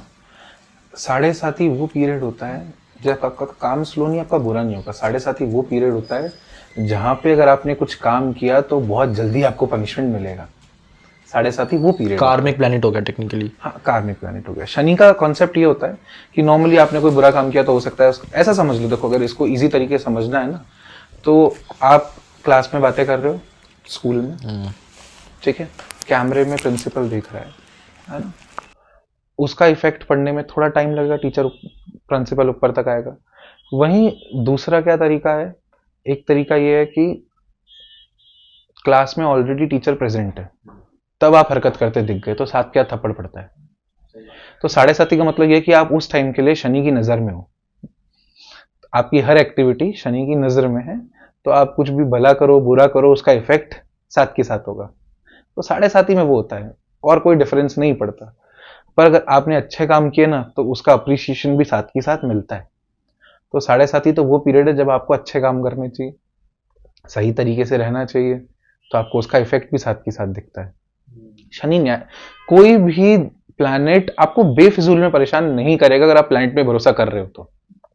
अगर एस्ट्रोलॉजी की तरफ ही आओ तो कोई भी प्लैनेट, उनको क्या घाटा है आपसे, क्या फायदा है? नहीं, एस्ट्रोलॉजी बोलते हैं कि भाई शनि भारी है, क्यों करेगा उससे पूछो। Exactly. आप एस्ट्रोलॉजी से पूछो ना, क्यों करेगा? मैंने जब कुछ नहीं किया तो क्यों करेगा? पुरानी कर्म। अगर बेफिजूल में करेगा तो मैं ऐसे शनि को नहीं मानता, सिंपल। बेफिजूल में आपको कोई ग्रह परेशान नहीं करेगा, सच मानना। बात यह है, आप कुछ बुरा करोगे आपको उसका फल मिलेगा। बेफिजूल में कुछ कोई देवता कोई ऐसा नहीं है। और ये अगर आपका परमात्मा, आपका देवता सिर्फ इसलिए आपको पनिश करे कि वो आप उसको नहीं मानते, तो वो परमात्मा है ही नहीं। ठीक है। हाँ, हम गरुड़ पुराण की बात कर रहे थे। गरुड़ पुराण में चीज़ें लिखी हैं कि है ना 13 दिन मित्रों की डेथ के बाद पूरी साइकिल चलती है कि उसको अपने कार्मिक जितने भी उसने पूरे कर्म करे वो पूरे उसके सामने आते हैं। ठीक है, और जो भी एक्सवाइजेड चीज़ें होती हैं वो बताइए आप हमें। गरुड़ पुराण जो है, वो गरुड़ पुराण से नाम समझ में आया कि गरुड़ कौन है, भगवान की जो वाहन है। तो इसमें आता क्या है कि गरुड़ पुराण पूरा इस बेस पे है कि मृत्यु के बाद इन मनुष्य के साथ क्या होता है, मृत्यु के बाद ऐसा इसमें कॉन्सेप्ट आता है कि हम मरते के साथ ही हम ऊपर जाते हैं, फिर हमें पूरी लाइफ दिखाई जाती है, फिर हमें वापस भेजा जाता है और हम कुछ दिन हम अपने घर रहते हैं। इस तरह का इसमें कॉन्सेप्ट आता है। पर प्रॉब्लम क्या है ना कि हम गरुड़ पुराण को समझ नहीं पा रहे, हमें वही चीजें दिख रही है। अगर आप गरुड़ पुराण सुनो, कोई मरता है तो गरुड़ पुराण कही जाती है, तो उसमें पूरे टाइम पता है क्या चलता है कि ये वाला दान कर दो, इससे ये हो जाएगा, ये वाला दान कर दो, उससे ये हो जाएगा। असल में गरुड़ पुराण ये दिखाने के लिए लिखी गई थी कि अगर तुम शरणागत नहीं हो ना, तो ये सब तरीके तुम्हें करने पड़ेंगे। अगर शरणागति नहीं है तो ये सब तरीके तुम्हारे साथ होंगे। गरुड़ पुराण असल में भक्ति के लिए लिखा गया, भक्त के लिए लिखा गया है कि जो भक्त है, जो भगवान पे आश्रित है, उसको ना गौदान की जरूरत। पता है, केवल एक बार भगवान का नाम लेने से सैकड़ों बार गोदान का फल लगता है, प्यार से नाम लेने से। पर मुझे ऐसा लगता है, देखो मतलब ठीक है आप बात बोल रहे हैं, सही है बात। मुझे लगता है भगवान का नाम ले रहे हो आप, बहुत अच्छी चीज़ है, बट अगर आप गौदान कर रहे हो ना तो ज़्यादा मुझे लगता है कि बेटर रहेगा। गौदान क्या होता है? गौदान जो आपका कुछ भी खाना है वो आप अपनी गौ को आप दे रहे हो। अरे गौदान बेटा, गौदान ये होता है गाय को दान में देना किसी को। अच्छा, गाय को दान देना है। हाँ, अच्छा, वो तो गाय को दान देना गौदान है। नहीं नहीं, मैं तो खाना खिलाने की बात कर रहा था भाई। खाना देने में खाना देना, जब मैंने अपन स्टार्टिंग से ये बात कर रहे हैं कि सब में भगवान को देखना है, जब सब में मैंने भगवान को देखा तो मुझे भगवान को भोग लगाना है, तो इजी कॉन्सेप्ट है कि सबको खिलाओ, सब भगवान लग गया। पर अगर मुझे सब में भगवान नहीं दिख रहा तो वहां वो काम नहीं करेगा। समझ गया। आप कोई भी ऐसी स्टोरी बताइए महाभारत की, भगवद गीता की, जो बहुत आपको पर्सनल लाइफ में आपने बहुत उसको फील किया है और आपको लगता है कि यार वो सबको जानना चाहिए, क्योंकि भगवद गीता बहुत इंटरेस्टिंग है, मैंने पढ़ी है थोड़ा बहुत, है ना। रोज़ का मैं कुछ 2-3 पेजेस पढ़ता हूँ। मुझे तो सिर्फ ये जो मुझे समझ में आया मैं आपको बताता हूँ। मुझे जो समझ में आया, मुझे एक चीज़ बहुत अच्छे से समझ में आई है कि आपको सिर्फ और सिर्फ अपने कर्मों पे ध्यान देना है। अगर कर्म क्या समझे? कर्म मतलब काम, जो आप काम कर डे टू डे लाइफ जो आपकी होती है, आप किसी का दिल मत दुखाओ, किसी का इंटरनली खुद से मन से किसी का बुरा मत करो। कुछ हो, भगवान भी उस चीज़ को माफ़ करता है जो आपसे ना जाने में हुई है। अगर आपने कोई जान की कोई गलती करी है, उसका उसको आपको उसका भुगतना ही पड़ेगा आपको। मेरे को जो चीज़ समझ में आई अभी तक, आपको क्या समझ में आया? क्योंकि आपने पूरा आप बताते हैं कि आपने भगवद गीता, भागवत, गरुड़ पुराण, रामायण, रामचरितमानस सब कुछ पढ़ा है आपने। तो आपको अगर आपको पूरा एक चीज़ कलेक्ट करना हो और आपको कुछ एक चीज़ बतानी हो या 2 चीज़ 3 चीज़ कोई भी स्टोरीज बतानी है 2-3, आप वो बताइए। देखो, सारे पुराणों से अगर हम देखो, रामचरितमानस से समझते हैं। रामचरितमानस आपने बोला। हाँ, अब आप कुल मिला के आपको हमें सत्संग देना है, जो आपको कुछ समझाना है हमको। अगर देखो सिंपल, अगर रामचरितमानस की अपन बात करें तो रामचरितमानस में एक चौपाई आती है जिसमें क्या बोलते हैं तुलसीदास जी कि जगु पेखन तुम देख निहारे, विधि हरि शंभु नचाव निहारे, तेई न जानू मर्म तुम्हारा, कौन तुम्ही को जान नहीं आ रहा। उसका क्या मतलब है कि हे हरि, मतलब हे राम, आप तो विधि हरि शंभु, आप तो शिव को और ब्रह्मा को भी घुमाने वाले हो, वो भी आपको नहीं जानते, तो आपको जानने वाला कौन है? बहुत बड़ी बात कही कि जब आपको ब्रह्मा जी, शिव जी आपको नहीं जानते हे राम, तो आपको जानने वाला है कौन असल में? तो हमें भी लगता है यार, जब ब्रह्मा जी नहीं जान पा रहे, शिव जी नहीं जान पा रहे, तो हम तो बिल्कुल नहीं जान सकते। ये तो हताश होने वाली चौपाई है। पर आगे ही तुलसीदास जी क्या लिखते हैं पता है कि मांगी नाव न केवट वाना, कही तुम्हारे मर्म में जाना। कि मांगी नाव मतलब केवट वाला जो सीन होता है कि नाव मंगाते हैं, तो क्या कहते हैं केवट, कि केवट ये कहता है कि मैं तुम्हारे मर्म को जानता हूं, मैं तुम्हारे मर्म को जानता हूं। मर्म मतलब मैं तुम्हारे भाव को जानता हूं। तो जिस को ब्रह्मा नहीं समझ पा रहा, जिसको शिव जी नहीं समझ पा रहे, उसको केवट समझ गया। कैसे समझा? वो ये रामचरितमानस का सार है। उसका रीजन क्या है कि केवट को राम से मतलब नहीं है, केवट को राम से प्यार करने से मतलब है। प्यार 1 सेकंड का खेल होता है, अगर 2 सेकंड में होता है तो हम फिर ये करते हैं यार कोई बात नहीं, इसकी नाक ऐसी है चल जाएगा, मुंह तो ऐसा है ना, हाथ तो वैसा है ना। पर जो सा 1 सेकंड में हो जाता है ना, वहां हमें ध्यान नहीं रहता। अगर वो लंगड़ा भी होगा तो हमें ओ अच्छा 4 साल बाद तो अच्छा ये लंगड़ा भी था क्या। नोटिस करना देखो, ये जो संसार है ना, ये हूबहू ऊपर वाले संसार की कॉपी की तरह बनाया गया है। जो हमारा रिलेशनशिप है वो हमारा और भगवान के साथ रिलेशनशिप का छोटा कॉपी है। जो हमारा हमारी माँ के साथ, हमारा हमारे पिता के साथ, वो सस्ता कॉपी मान लो या एक कॉपी मान लो ऊपर वाले रिलेशन का। तो अगर आप किसी के साथ रिलेशनशिप में होते हो, अगर मैं अपन ये मॉडर्न गर्लफ्रेंड बॉयफ्रेंड वाले कॉन्सेप्ट से देखें, तो आप देखो उसके अंदर जब तक हम रिलेशनशिप में होते हैं ना, हमें सबसे सुंदर वो लगता है, हमें उसकी कोई कमी नहीं दिखती। वहीं जब हमारा ब्रेकअप हो जाता है तो हमें वो बदसूरत भी दिखने लग जाता है, हमें उसमें कमियां भी दिखने लग जाती है, हमें ये भी लगता है यार ये तो बहुत टॉक्सिक था, मैंने तो इतना किया था। उस टाइम पे जो हमने किया था हमें ध्यान नहीं रहता ना। तो वही वाला चीज यहाँ पर है, राम को जानने के लिए राम से प्यार करना जरूरी है।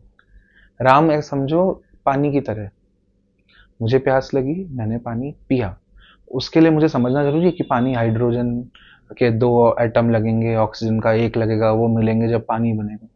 जो ये करता रहेगा वो प्यासा मर जाएगा। जो पानी के कॉन्सेप्ट को समझने बैठेगा वो प्यासा मर जाएगा। हमें क्या करना है असल में, हमें पानी को समझना है, पानी को पीना पड़ेगा। जैसे कबीरदास कहता है ना, पीवत राम रस लागी कुमारी। हमें राम को समझने के लिए राम को पीना पड़ेगा, राम को समझने के लिए राम से प्यार करना पड़ेगा। तो ये चाहे भगवत गीता पढ़ो, चाहे आप भागवत पढ़ो, चाहे रामचरितमानस पढ़ो, चाहे कोई सा भी पुराण पढ़ो, उसमें अगर आप भगवान को जानने के अंदर बैठ गए ना, कि भगवान को जानने में बैठ जाऊं कि भगवान कैसा है, भगवान क्या करता है, तो ना जान पाओगे, उम्र की उम्र बीतती जाएगी। हमें जानना नहीं है, हमें सिर्फ उसको पाना है। इतना सा करना है कि भगवान मैं आपका हूं, आप मेरे हो, खत्म कहानी। ना मुझे जानना आप क्या करते हो, ना आपको मतलब आप मैं क्या करता हूं। हमें इतना सा कि मैं आपको जानता हूं, आप मुझे जानते हो, मैं भला हूं तो भी आपका हूं, मैं बुरा हूं तो भी आपका हूं। अब बुरा हूं भी तो आपके कारण हूं, मत करना करने दो बुराई। सही बात है। भक्त का तो इतना सिंपल सा है, मत करने दो बुराई, क्यों करने दे रहे हो। जब ये सच में आ जाएगा ना अंदर से, तो तुम उसको जान जाओगे बिना ये किताब उठाए। तुम्हें क्या लगता है पास्ट में जितने भी भक्त हुए क्या उन्होंने सब पढ़ा होगा? रविदास जो रैदास हम बोलते, क्या रैदास ने शास्त्र पढ़े होंगे? बहुत सारे तो संत ऐसे भी होंगे जो अंगूठा छाप होंगे, जो समझ नहीं सके, जिन्होंने कुछ नहीं जाना होगा, पर वो भगवान को जान गए। और जिन्होंने हजारों हजारों पोथियां पढ़ ली वो भगवान को नहीं जान पाए। उसका कारण यही है, एक ने जाना था और एक ने पाया था। जानने में जान नहीं पाओगे, पाना है। जैसे कि ना आजकल तो मैं देखता हूँ कि औरतों की बहुत अच्छे से इज्जत नहीं की जाती, उनको कुछ गलत बुरा बुरा जाता है। और पहले देखा जाए तो उनकी बहुत इज्जत की जाती थी, बहुत अच्छे से रखा जाता था। आजकल लड़कियों को आप देखेंगे ना, तो लड़कियों को अगर बाहर निकलती हैं तो कोई भी कमेंट पास कर देगा, कोई भी कुछ गलत बोल देगा। और पहले आज भी जैसे मैं हूँ अगर, तो मैं आज भी उतनी ही इज्जत करता हूँ लड़की की जितनी भगवान की करता हूँ मैं। ठीक है, बहुत इंपॉर्टेंट है, लोगों को समझ नहीं आता है कि औरत की अहमियत क्या होती है एक इंसान की ज़िंदगी में, बट लोग क्या इस चीज़ को भूल रहे हैं। ठीक है, तो आपका इस पर क्या टेक क्या है इस पर आपका, कि ये क्यों हो रहा है, ये चीज़ें क्यों ख़राब हो रही है, क्यों दुर्गति हो रही है औरतों की बेचारों की, उनको मारा जाता है, उनको पीटा जाता है, ये गलत चीज़ है बहुत। देखो औरतों को जो मारा जा रहा है, पीटा जा रहा है, उसके अंदर कलयुग का इम्पैक्ट आप बोल रहे हो तो कलयुग पे डालने वाली बात है। होता क्या है, हम कुछ भी आजकल जो भी बुरा काम करते आ रही है तो समय ही खराब है। समय खराब वाला कॉन्सेप्ट यहाँ नहीं चलेगा। हम किसी का बुरा कर रहे हैं तो ये कलयुग के कारण कर रहे हैं, नहीं, ये हमारे खुद के कारण कर रहे हैं। कारण ये है कि जो कह रहे हैं ना आजकल लोग भटक रहे हैं धर्म से, उसका बहुत बड़ा रोल है कि स्त्रियां जो है, देखो स्त्री का रोल क्या है शास्त्रों के अकॉर्डिंग, स्त्री कौन है? स्त्री पहला देखो, अगर स्त्री का जो मेन रीजन समझे तो पहला तो क्या है कि स्त्री कौन है? वंश को आगे बढ़ाने वाली। उसका मतलब ये है कि लाइफ अगर सस्टेन कर रही है, धरती पे जीवन है, तो वो किस कारण है? फीमेल के कारण है। चाहे वो ह्यूमन वाली फीमेल हो, चाहे वो एनिमल वाली हो, चाहे कोई भी हो, हर जगह अगर ये धरती चल रही है तो वो किसके कारण चल रही है? स्त्रियों के कारण। स्त्रियों के कारण। भगवान भी अवतरण लेते हैं जब धरती पे, एकदम, तो स्त्रियों के द्वारा लेते हैं। ठीक है, दूसरी बात ये होने का कारण क्या है कि हम भटक गए, हम वो लेवल भूल गए हैं। क्योंकि अगर आप देखो शास्त्रों को, जो सब समझ रहा है। अगर आप भागवत देखोगे, महाभारत पढ़ोगे, तो महाभारत में देखो स्त्री के अपमान पे क्या क्या हुआ। रामायण आप देखो तो क्या हुआ। तो उसमें गलती स्त्रियों की भी और पुरुषों की भी है। पुरुष धर्म से भटक गए, उस कारण वो उसको लेवल करना भूल गए। यहाँ तक कि मनुस्मृति तक में आता है यत्र नार्यस्तु पूज्यन्ते, कि भाई जहाँ नारियों की पूजा होती है, पूजा का मतलब क्या, जहाँ सम्मान होता हो जहाँ स्त्रियों का, वहां देवता आते हैं। तो स्त्री तो बनी सम्मान के लिए, जहां हम सम्मान नहीं कर पाते वहां प्रॉब्लम आ जाती है। तो इसमें यह है कि हमें जब तक हम हर जगह भगवान नहीं देखेंगे, हर जगह सम्मान करना नहीं सीखेंगे, धर्म पे नहीं चलेंगे, कर्तव्यों पे नहीं चलेंगे, वो कर्म वाला कॉन्सेप्ट यही आ जाता है कि अगर आप अच्छे पिता हो, आप अच्छे पुत्र हो, अगर आप अच्छे पिता हो, अच्छे पुत्र हो, अच्छे पति हो, तो फिर आपकी स्त्री की दुर्गति होगी कैसे? आप अच्छे भाई हो तो आप अपनी बहन को प्रोटेक्ट इनफैक्ट करो। मैंने देखा भी है जितने भी फैमिलीज़ में स्त्रियों को अच्छे से रखा गया है तो उनका जो ग्रोथ है, जिस XYZ जैसे भी आप ग्रोथ, आपका जो भी आपका डेफिनेशन है ग्रोथ की, वो उनका हमेशा हाई ही गया है, अगर आप नोटिस करें इस चीज़ को। तो इसी चीज़ से हम एक चीज़ और अपन पूछते हैं, आगे अपन चलते हैं, है ना, कि प्लैनेट्स जो होते हैं, कि प्लैनेट्स का इफ़ेक्ट कैसे पड़ता है एक मनुष्य की ज़िंदगी पे। देखो, आम इंसान और भक्त दोनों के जीवन में अंतर होता है, जो मैंने आपको पहले बताया था। इसके लिए एक बहुत अच्छी स्टोरी आती है कि एक अच्छे वैष्णव थे, अच्छे भगवान का नाम वाम लेने वाले अच्छे वैष्णव। तो होता यह है, उनके कुछ ग्रह में ऐसी दशा वगैरह हुई होगी, उस कारण घर में उनके कलह वगैरह हुआ, उनको घर से निकाल दिया घर वालों ने। अब अच्छी उम्र थी, उनको लगा कि देखो अब बेटर है कि मैं जाऊं कुंभ, वहां पे कुंभ हो रहा था, महाकुंभ इलाहाबाद में, प्रयागराज के अंदर, वहां वो पहुंच जाते हैं कि यहाँ पे गंगा स्नान वगैरह करेंगे, अब यहीं रहेंगे। तो उसी बीच उनको एक ज्योतिष मिलता है। कुंभ में तो बहुत तरह के लोग आते हैं, अलग अलग साधु, नागा बाबा, बहुत तरह के लोग आते हैं। तो वहां वो उनसे मिलते हैं, बात करते हैं। ज्योतिष उनके फेस को देख के, बहुत सारे ज्योतिष शास्त्री अभी भी ऐसे एग्जिस्ट करते हैं जो आपका फेस रीड करके बता देंगे कि आपका कौन सा ग्रह खराब है। तो वो उसका फेस देख के बोलते हैं कि अरे आपके तो बहुत ग्रह खराब है, आपको घर से निकाला गया होगा। बोले आपको कैसे पता? वो और सीरियस हुआ। तो बोला कि आप अपना बताओ, जन्म तारीख वगैरह बताओ सब।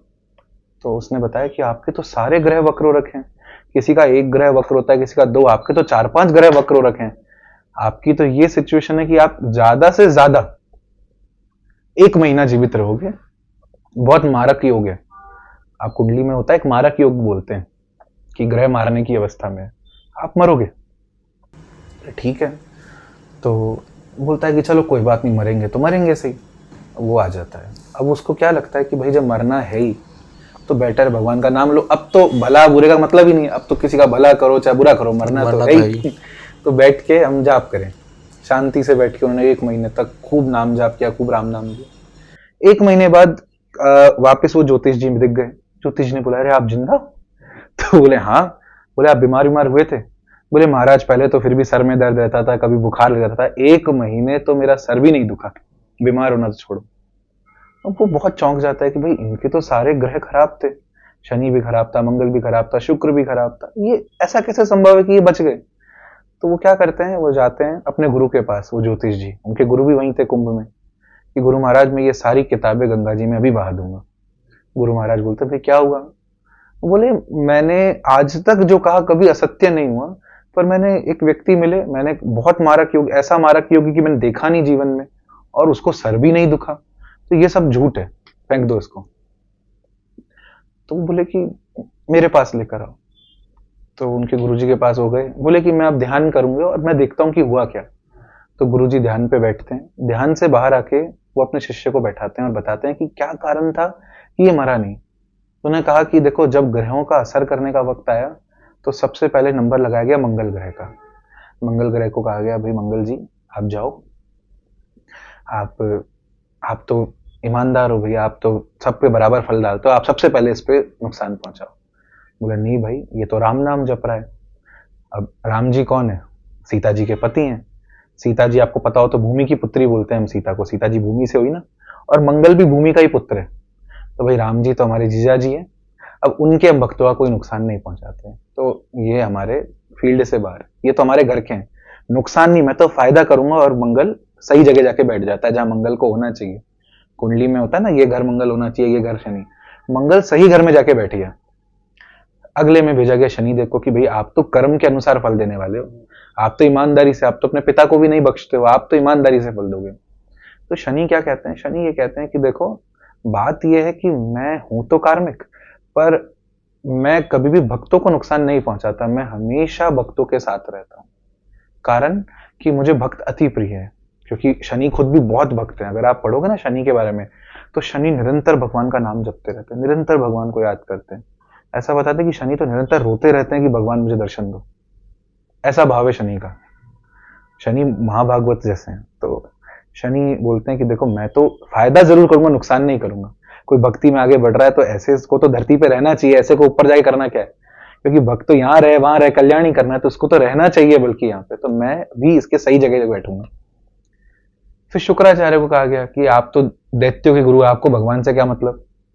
तो शुक्राचार्य बोलते हैं कि देखो भागवत में शुक्राचार्य ने जब महाराज बलि की कथा आती है तो वो यही कहते हैं कि किसने सुनी है बलि की कथा?